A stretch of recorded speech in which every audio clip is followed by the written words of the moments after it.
Praise the Lord, hallelujah. परमेश्वर का धन्यवाद देते हैं आज के सुंदर सुनहरे समय के लिए। एक बार फिर से परमेश्वर ने हमें मौका दिया है ताकि हम ऐश वेडनेसडे के दिन परमेश्वर के भवन में आए और परमेश्वर के भवन में आकर परमेश्वर के वचन के ऊपर चिंतन मनन कर सकें। इससे पहले कि हम परमेश्वर के वचन में अपने सिरों को परमेश्वर के वचन में जाएं, आइए हम परमेश्वर की हजूरी में अपने सिरों को झुकाएं और प्रार्थना करें। निहायत मेहरबान खुदा, हम तेरा धन्यवाद देते हैं आज के सुंदर सुनहरी समय के लिए। तूने एक बार फिर से मौका दिया ताकि हम तेरे भवन में आए और ऐश वेडनेसडे के दिन प्रेजी तेरे भवन में आकर तेरे वचन के ऊपर चिंतन मनन कर सकें। हाँ खुदा, तो हमारा हामिर मददगार होना, वचन देना, वचन की वेद उजागर करना होने जो खुदा, मैं नहीं बल्कि तेरा पवित्र आत्मा मुझ में होकर बातचीत कर सके। मांग लेते प्रार्थना तेरे बेटे हमारे प्रभु यीशु मसीह के मधुर और मीठे नाम से सुनो गहन कर, आमीन। समय होगा मैं आप लोगों के सामने परमेश्वर के पवित्र वचन में से पढ़ूंगा। नए नियम में से मत्ती रचित सुसमाचार, इसका 6वां अध्याय, इसकी 16 आयत से लेकर 18 आयत तक। यहाँ पर इस तरह से लिखा है, मत्ती की अंजील 6 अध्याय इसकी 16 से 18 तक। यहाँ पर इस तरह से लिखा है, जब तुम उपवास करो तो कपटियों के समान तुम्हारे मुंह पर उदासी न छाई रहे, क्योंकि वे अपना मुंह बनाए रहते हैं ताकि लोग उन्हें उपवासी जाने। मैं तुमसे सच कहता हूं कि वे अपना प्रतिफल पा चुके। परंतु जब तुम उपवास करें तो अपने सर पर तेल मल और मुंह धो, ताकि लोग नहीं परंतु तेरा पिता जो गुप्त में है तुझे उपवासी जाने। इस दशा में तेरा पिता जो गुप्त में देखता है तुझे प्रतिफल देगा। प्यारे जीजों, जैसा कि हम जानते हैं आज ऐश वेडनेसडे है और आज से मसीह कलीसिया पवित्र 40 दिनों में प्रवेश कर रही है। यानी कि आज से हमारे 40 दिन के उपवास शुरू हो रहे हैं और ये उपवास 40 दिन तक चलेंगे। और यदि हम कैलेंडर के अनुसार देखें तो ये 40 दिन बनते हैं और इन 40 दिनों में से 6 इतवारों को निकाल दिया जाए तो ये 40 दिन के हमारे लेंट होते हैं, उपवास होते हैं। ये जो ऐश वेडनेसडे है कब और कहां से शुरू हुआ, इसके बारे में आज हम जानेंगे। पहली बार ऐश वेडनेसडे 11वीं ईस्वी में मनाया गया और तभी से ऐश वेडनेसडे तमाम दुनिया के अलग अलग चर्चेज में मनाया जाने लगा। और ये Ash Wednesday Lutheran, Catholic, Presbyterian, Baptist और भी बहुत सारे ऐसे चर्चेज हैं जहां पर ऐश वेडनेसडे को मनाते हैं। इस ऐश वेडनेसडे के दिन चर्चेज में आने वाले लोगों के माथे के ऊपर राख से क्रॉस का निशान बनाया जाता है। हालांकि बाइबल में इसका कहीं भी कोई उल्लेख नहीं है, बाइबल में ऐसी कोई प्रथा नहीं है, लेकिन ये 11वीं शताब्दी में शुरू हुआ। ये राख खजूर की उन टहनियों की बनी होती है जो बीते वर्ष खजूर इतवार के दिन चर्च में लाई जाती थी और उन टहनियों को सुखाकर उन्हें जलाया जाता है और उसकी जो राख होती है उसको संभाल कर रखा जाता है। और आने वाले वर्ष में ऐश वेडनेसडे के दिन इसी राख से चर्च में आने वाले श्रद्धालुओं के माथे पर प्रीस्ट के द्वारा या फादर के द्वारा श्रद्धालुओं के माथे पर क्रॉस का निशान बनाया जाता है। ये राख पश्चाताप और प्रभु के दुखों को याद दिलाता है और साथ ही साथ प्रभु यीशु मसीह के इस संसार में सहे हुए दुखों को भी याद दिलाता है। जो प्रीस्ट है या जो पास्टर है या फादर है, श्रद्धालुओं के माथे पर क्रॉस का निशान लगाते हैं और साथ ही साथ मनुष्य को याद दिलवाता है कि तू राख से बना है। इस बात को याद रख कि तू राख से बना है और एक दिन तू राख में ही मिल जाएगा। और यही बात बाइबल भी हमें सिखाती है। जब हम उत्पत्ति की पुस्तक इसका 3रा अध्याय इसकी 19वीं आयत के दूसरे हिस्से को देखें तो परमेश्वर का वचन भी हमें यही बताता है, और अंत में तू मिट्टी में मिल जाएगा क्योंकि तू उसी में से निकाला गया है। तू मिट्टी तो है और मिट्टी ही में फिर मिल जाएगा। जो पास्टर है या प्रीस्ट है या जो चर्च फादर है, वो श्रद्धालुओं को यही बताने की कोशिश करता है कि तू मिट्टी में से निकाला गया है, क्योंकि परमेश्वर ने जिस समय सृष्टि की रचना की और परमेश्वर ने आदम को मिट्टी से ही रचा, हवा को मिट्टी से रचा, इसलिए जो याजक है इंसान को, या जो पास्टर है या जो फादर है, वो इंसान को यही बात सिखाने की कोशिश करता है कि तू मिट्टी है और एक दिन तो मिट्टी में ही मिल जाएगा। और इस बात को हमें हमेशा याद रखने की आवश्यकता है। राख लगाना या सर पर राख डालना दुख और पश्चाताप का प्रतीक माना जाता है, और साथ ही साथ राख नम्रता का भी प्रतीक माना जाता है। प्राचीन काल में राख का उपयोग दुख व्यक्त करने के लिए भी लगाया जाता था। जब दाऊद की बेटी तमार, जो कि अबशालोम की बहन थी, उसको उसी के भाई यानी कि दाऊद के ही बेटे ने, जो कि दूसरी माता से था, उसने भ्रष्ट कर दिया। तमार को दाऊद के बेटे ने, जिसका नाम अमनोन था, उसने भ्रष्ट कर दिया। इसका वर्णन हम देखते हैं 2 शमूएल 13वां अध्याय इसकी 14वीं आयत में। यहां पर लिखा है, अमनोन ने तमार की ना सुनी और उससे बलवान होने के कारण उसके साथ कुकर्म करके उसे भ्रष्ट किया। और जब हम 2 शमूएल 19 अध्याय 13 अध्याय इसकी 19 आयत को पढ़े तो यहाँ पर वचन भी लिखा है, तब तमार ने अपने सर पर राख डाली और अपना रंग बिरंगा कुर्ता उसने फाड़ा और सर पर हाथ रखे चिल्लाती हुई चली गई।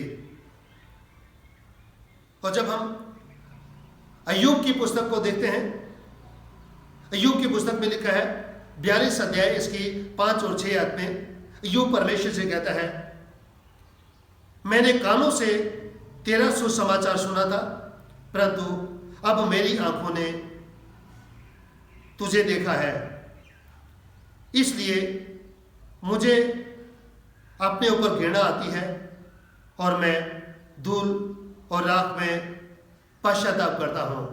प्यारे जी, जो हम यहाँ पर परमेश्वर के वचन में देखते हैं कि तमार अपने सर पर राख डालकर रोती चिल्लाती हुई वहां से चली जाती है, यानी कि दुख व्यक्त करती है, रंज में है, बड़े अफसोस में है कि मेरे भाई ने मेरे साथ ऐसा घिनौना काम किया है। और यहां पर अय्यूब की पुस्तक में हम देखते हैं, अय्यूब कहता है, इसलिए मुझे अपने ऊपर घृणा आती है और मैं धूल और राख में पश्चाताप करता हूं। अय्यूब कहता है, मैं राख में पश्चाताप करता हूं, यानी कि राख पश्चाताप का भी प्रतीक है। और जब हम यिर्मयाह की पुस्तक इसका 6वां अध्याय इसकी 26 आयत को पढ़े तो यहाँ पर यिर्मयाह भविष्यद्वक्ता पश्चाताप करने के लिए आह्वान करता है। कहता है यिर्मयाह इसका 6 अध्याय इसके 26वें आयत में, हे मेरी प्रजा, कमर में टाट बांध और राख पर लौट। जैसे इकलौते पुत्र के लिए विलाप होता है, वैसे ही बड़ा शोक में विलाप कर, क्योंकि नाश करने वाले हम पर अचानक आ पड़ेंगे। हालेलुया। परमेश्वर का वचन यहाँ पर सिखाता है, यिर्मयाह परमेश्वर के लोगों को कहता है कि तुम विलाप करो, तुम पश्चाताप करो, उस इंसान के समान जिसका इकलौता बेटा मर गया है और वो उसके लिए विलाप करता है। इसी तरह तुम भी अपने शरीर के ऊपर राख लगाकर या राख पर बैठकर टाट ओढ़कर तुम भी पश्चाताप करो, तुम भी रिपेंट करो। यदि हम दानियेल की पुस्तक पढ़े इसका 9वां अध्याय इसकी 30वीं आयत में परमेश्वर का वचन कहता है, तब मैं अपना मुंह प्रभु परमेश्वर की ओर करके गिड़गिड़ाहट के साथ प्रार्थना करने लगा और उपवास कर टाट पहन राख पर बैठकर वरदान मांगने लगा। जब दानियेल की पुस्तक को पढ़ते हैं इसके 9वें अध्याय में, तो हम परमेश्वर के वचन में देखते हैं कि दानियेल नबी उपवास करता है। और कैसा उपवास करता है? दानियेल टाट पहनकर राख पर बैठ जाता है और राख पर बैठकर प्रार्थना में परमेश्वर से अपने पापों का अंगीकार करता है, अपने पापों का, अपने समाज के लोगों के गुनाहों का अंगीकार करता है जो इन लोगों ने किए। क्योंकि दानियेल ने इस बात को जान लिया कि हम जो यहाँ पर गुलामी में आए हैं ये इस वजह से आए हैं, इस कारण से आए हैं क्योंकि हमने परमेश्वर के विरोध में गुनाह किया है, परमेश्वर के विरोध में पाप किया है। और इसलिए दानियेल यहाँ पर उपवास के साथ पश्चाताप करता है, रिपेंट करता है और परमेश्वर से प्रार्थना करके पापों का अंगीकार करता है। और यदि हम मत्ती की इंजील इसका 11 अध्याय इसकी 21 आयत को पढ़े, परमेश्वर का वचन कहता है, यहां पर प्रभु यीशु मसीह कहते हैं, हाय खुराजीन, हाय बैतसैदा, जो सामर्थ के काम तुझ में किए गए यदि वे सूर और सैदे में किए जाते तो वे टाट ओढ़कर और राख पर बैठकर कब के मन फिरा लेते। हालेलुया।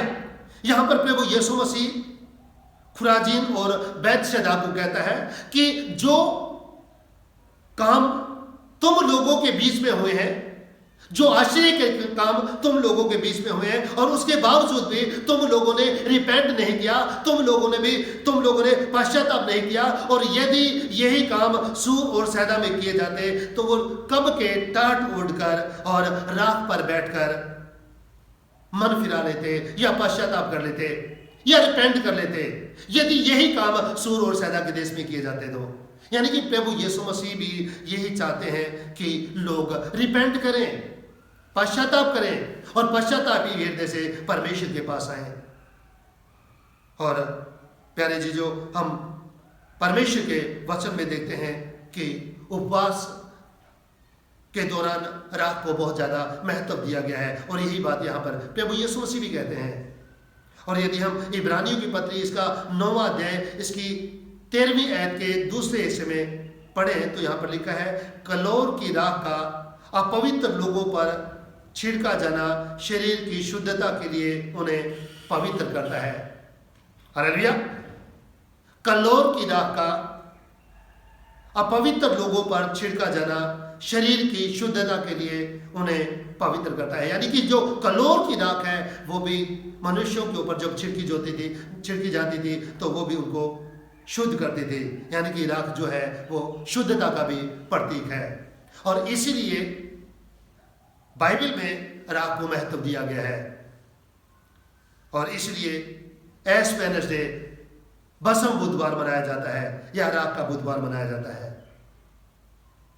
दूसरी बात है उपवास, यानी कि लेंट, या जिसको हम रोजा भी कहते हैं।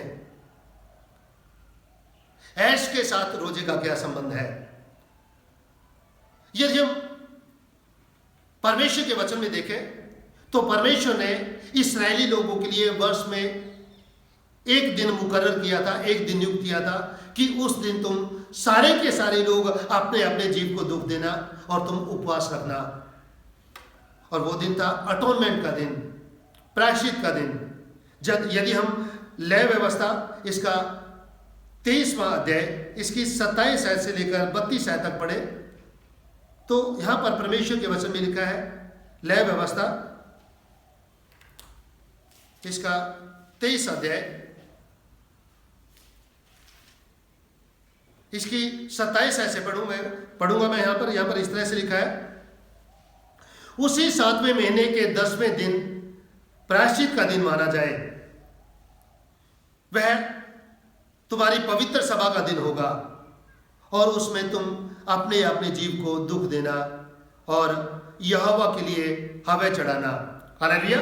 परमेश्वर ने इस्राएली लोगों के लिए वर्ष में एक दिन नियुक्त किया था और वो था अटोनमेंट का दिन, प्रायश्चित का दिन, 7वें महीने का 10वां दिन। और परमेश्वर कहता है कि इस दिन तुम सभी लोग अपने अपने जीव को दुख देना।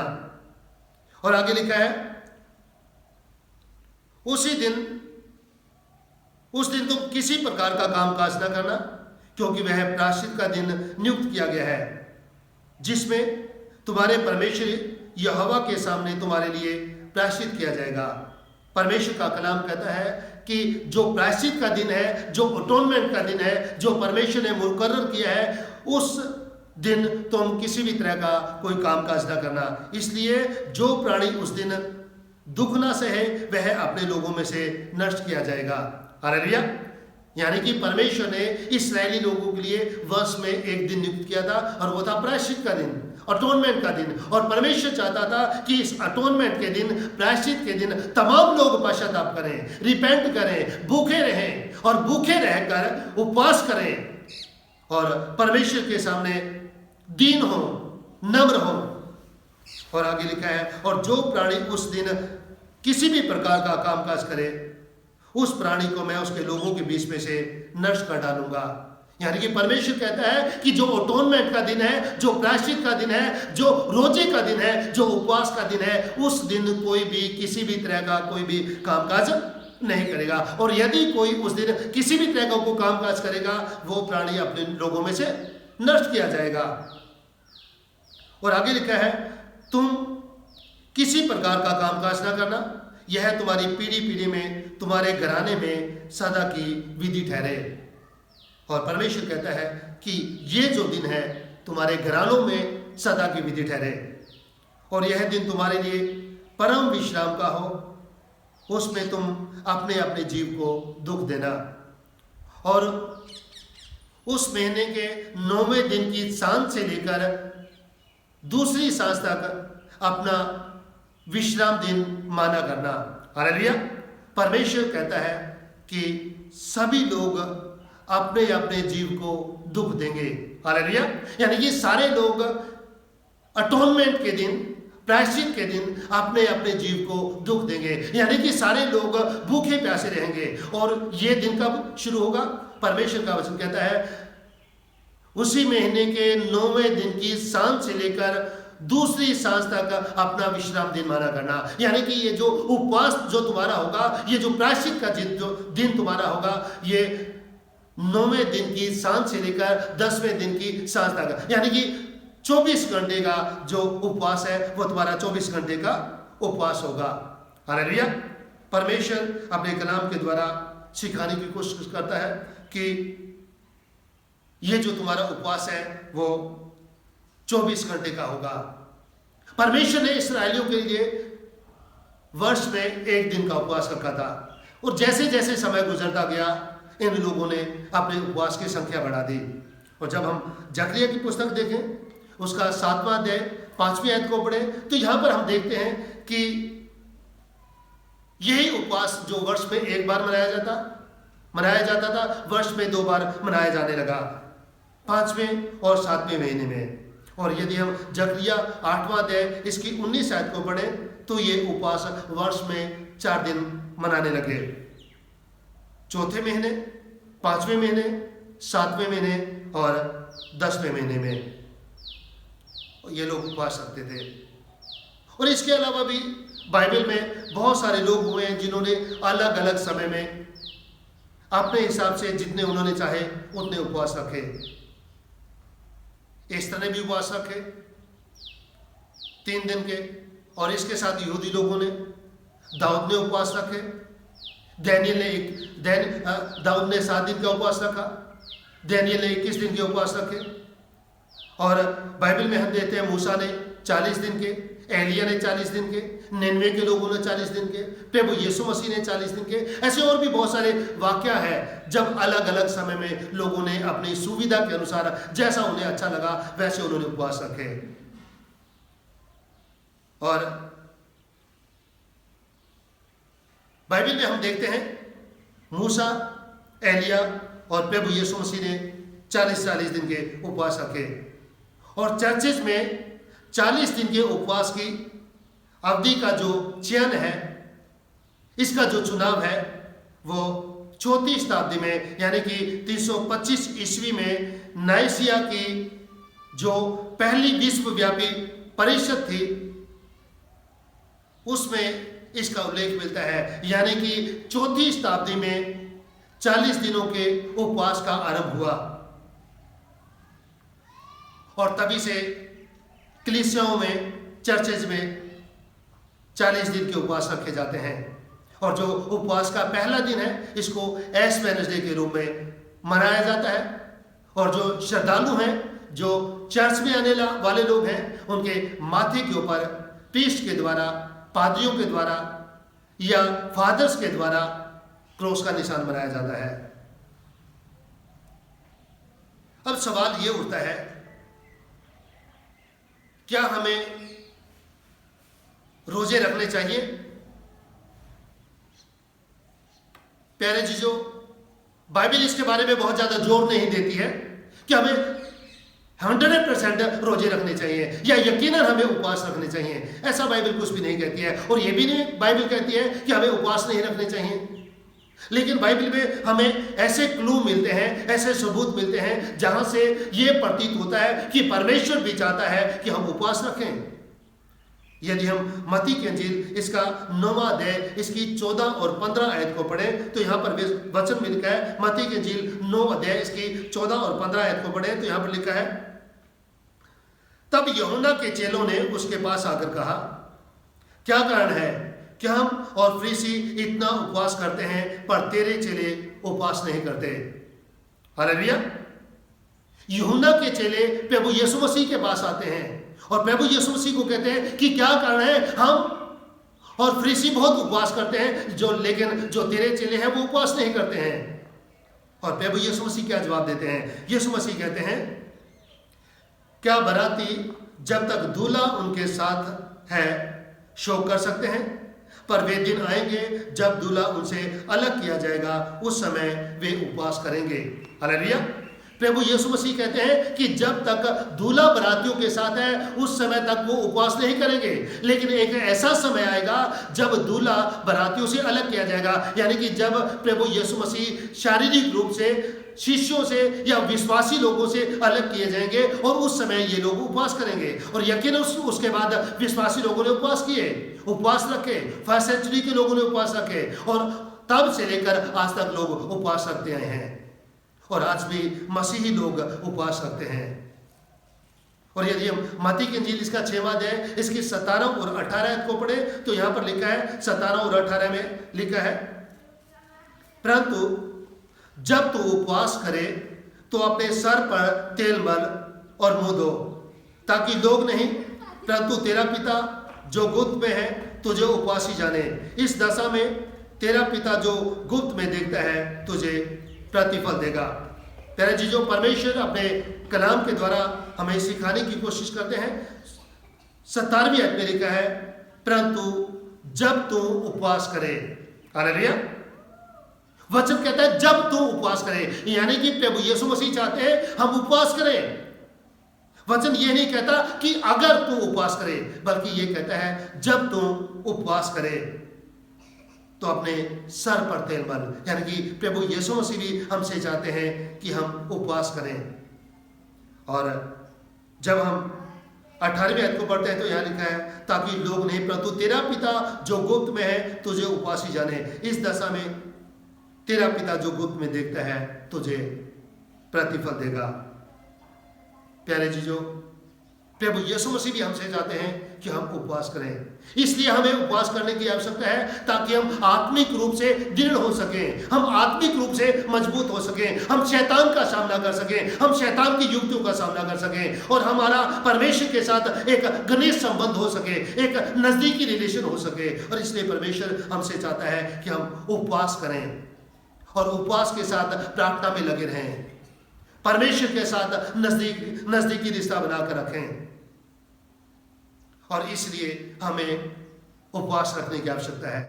और दूसरी बात, क्या हमें राग से माथे पर क्रूस का चिन्ह बनाना चाहिए? बाइबल इसके बारे में कहती है, मत्ती की इंजील 6वां अध्याय इसकी पहली आयत में लिखा है, सावधान रहो तुम मनुष्यों को दिखाने के लिए अपने धर्म के काम ना करो, नहीं तो स्वर्गीय पिता से कुछ भी फल ना पाओगे। हालेलुया। परमेश्वर लोग दिखावे के बारे में सिखाने की कोशिश करते हैं, समझाने की कोशिश करते हैं कि लोगों को दिखाने के लिए अपने धर्म के काम ना करो। यदि प्रभु यीशु मसीह के समय के जो लोग थे उनकी बात करें, फकीर फरीसियों की बात करें, तो वो लोग दिखावा ज्यादा करते थे।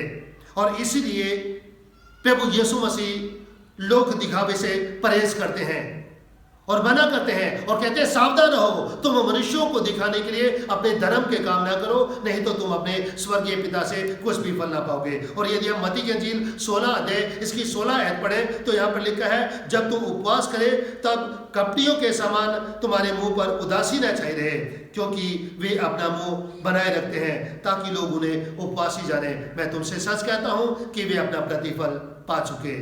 यानी कि जो फकीर फरीसी लोग हैं, जब वो उपवास रखते थे, मुंह बनाए रहते थे, बाल बिखेर लेते थे, शेव नहीं करते थे, ताकि हुलिये से वो लोग उपवासी जाने और लोग उन्हें पहचान सके कि आज फलां इंसान ने, फलां भाई ने उपवास रखा है। और ऐसे ये उपवास करते थे, लोग दिखावा करते थे। और इसलिए प्रभु यीशु मसीह ऐसे उपवास का विरोध करते हैं। प्यारे जीजों, यदि हम आज के समय की बात करें तो आज हम अंतिम समय की ओर बढ़ रहे हैं आज, और ये वो समय है जब हमें इन अंतिम दिनों में बहुत ज्यादा उपवास रखने की आवश्यकता है, परमेश्वर के साथ नजदीकी संबंध बनाए रखने की आवश्यकता है, जब हमें शैतान का सामना करने की आवश्यकता है, जब हमें शैतान की युक्तियों से लड़ने की आवश्यकता है। और इन दिनों में हमें बहुत उपवास रखने की आवश्यकता है। लोग दिखावे से हम बचे रहें और परमेश्वर की नज़दीकी में बढ़ते चले जाएं। और परमेश्वर इन उपवासकालीन दिनों में हमसे यही चाहता है कि इन दिनों में हम ज़्यादा से ज़्यादा समय परमेश्वर की हुजूरी में व्यतीत करें, उपवास रखें, प्रार्थना करें और परमेश्वर के साथ लिपटे रहें। परमेश्वर इन वचनों के द्वारा हम सभी को बहुत ऐसे आशीषें दे, बरकतें दे। आमीन।